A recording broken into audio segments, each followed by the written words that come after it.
What if I told you that financial freedom isn't really about your job, your budget, or even how much you save? What if it's actually a mental game?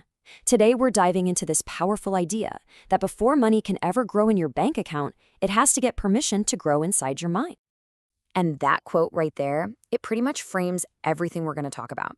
It suggests that the real gap between having wealth and struggling isn't just about the numbers, but about the programming that's running in our heads. So, that's our mission today. We're here to decode those mental patterns that are secretly pulling the strings on our financial lives.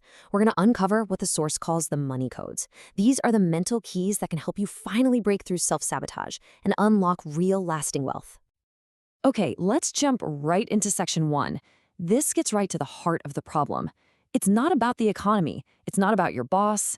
It's about a hidden war that's happening inside your own mind. I mean, think about it for a second. Millions of people work incredibly hard every single day, but they just stay stuck. The idea here is that it's because of an invisible battle. We're unconsciously fighting against these limiting beliefs, this negative programming, without even realizing we're in a fight to begin with. I bet you've heard these a million times, right? Money doesn't grow on trees. Oh, we can't afford that. These aren't just harmless sayings. They're basically lines of code that program our financial thermostat, setting a hard limit on how much success we believe we can handle, or even deserve. And this really shows the two different operating systems you can run on. On one side, you've got poverty programming, which kind of glorifies the struggle and makes success seem like a bad thing. And on the other, you have the abundance mindset, which celebrates growth and sees opportunity everywhere. The bottom line? You just can't build an empire running on software that's designed for scarcity. So, if the problem is in our heads, well, the solution's got to start there too, right? This next section is all about the fix. It's about fundamentally changing how we see ourselves when it comes to money. Now, this is absolutely crucial. Your outer financial world is almost always a mirror of your inner identity. If you see yourself as someone who just gets by, your actions will unconsciously drag you right back to that level, no matter how hard you try to get ahead. You know, this is exactly why so many lottery winners end up going broke. Getting a sudden pile of cash is an external change. But if it's not supported by an internal upgrade, if your mind secretly rejects the idea of you being wealthy, you will find a way to sabotage yourself and get rid of that money. So, this is the question you have to ask yourself. And you got to be honest. Do you truly, deep down, believe you deserve wealth? Or is there a part of you that's actually afraid of it? Afraid of the change, the responsibility, what other people might think? Your answer to that question reveals your true financial identity. So, how do we actually do this? Well, the source offers this simple but really powerful mental reset practice. First, you identify that negative code, like, I'm not good with money. Second, you replace it with an empowering one, like, I am a powerful money manager. But that last step, repeat, that's the real key. You have to speak your new codes daily. This isn't just wishful thinking. You're literally rewiring the neural pathways in your brain. Your brain believes what it hears most often. Okay, so we've reset our mindset. Now what? Let's talk about putting that into action. It's not enough to just think differently. You have to build differently. This section is all about creating a wealth engine, a structure that generates wealth for you automatically.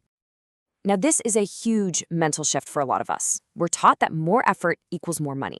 But listen, while your effort can create an income, it can't create freedom. Only systems, these structured, repeatable processes, can create wealth that isn't tied directly to the hours you put in. This table lays it out perfectly. On one side, you've got hustle culture. It's all about your effort, it's draining, and it almost always leads to burnout. It's like running on a hamster wheel. But on the other side, you have systems. Systems give you leverage, they're sustainable, they're automated, and that is the path to real freedom. So what does a wealth engine actually look like? Well, it's built on these 4 pillars. Your income system is how you bring money in. Your management system is how you control it. Think budgets or automated savings. Your growth system is how you multiply your money, like through investments. And finally, the protection system is how you sustain it all, with things like an emergency fund.